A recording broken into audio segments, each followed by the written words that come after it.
Salam, kanalımızın dəyərli abunəçiləri. Bugün yenə də sizə maraqlı bir test bankdan maraqlı bir sualın izahını verəcəm. Bu genetika bölməsinə aiddir. Sualda deyilir, verilmiş gen xəritəsinə əsasən sadə çiçək qruplu yumru diheterozigot pomidor bitkisinin böyük S, böyük BK genotipli qamet əmələ gətirmə ehtimalı neçə faizdir? Və burada verilmiş gen xəritəsi dediyi bu nəzərdə tutulur. Bunu yəqin ki, dərslikdə də görmüsünüz və burada əlamətlər genlərin ardıcıllığı xromosomun üzərində verilmişdir.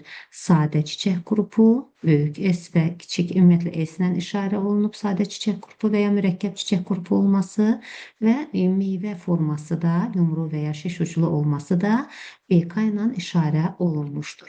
Və sadə çiçək qruplu yumru meyvəli diheterozigot fərqləyir. Deməli, biz onu qeyd eləyəcəyik. Böyük S, kiçik S, böyük BK, kiçik BK ilə işarə eləyəcəyik ki, diheterozigot dediyinə görə. Və buradan baxırıq ki, bu əlamətlərin yerləşdiyi genlər arasında məsafə 2 santimorqana və ya morqanoidə bərabərdir. Morqanın şərəfinə biz belə adlandırmışdıq. Biz deyəndə ki, yəni elm aləmi belə adlandırmışdıq. 30 və 32 məsafə bu şəkildə göstərilmişdir və məsafə də 32-dən də 30-u çıxanda bu məsafənin 2 santimorqan olduğunu görürük. Və biz də bilirik ki, genlər arasındakı məsafə Krossingover faizini ifadə edir.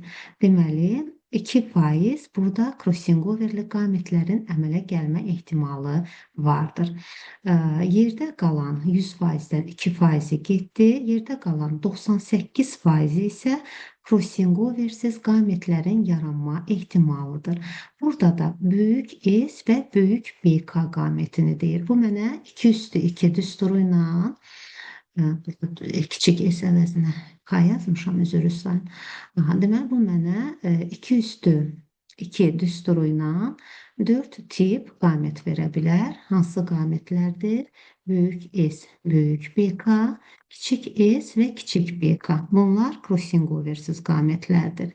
Kiçik S və böyük BK, böyük S və kiçik BK isə bunlar da Krossingoverli qamətlərdir. Məndən böyük S, böyük BK, yəni Krossingoversiz qametin birinin əmələ gəlmə ehtimalını soruşur. Deməli, əgər 2% Krossingover ehtimalıdırsa, yerdə qalan 98% Krossingoversiz qametlərin yaranma ehtimalıdır və onlar da burada 2 növ olduğuna görə mən 98-i 2 yerə bölürəm. Hər birinin əmələ gəlmə ehtimalı 49% olur. Deməli, doğru cavab böyük S, böyük BK qametinin yaranma ehtimalı 49% olacaq. Doğru cavab C variantı. Diqqətiniz üçün təşəkkür edirəm.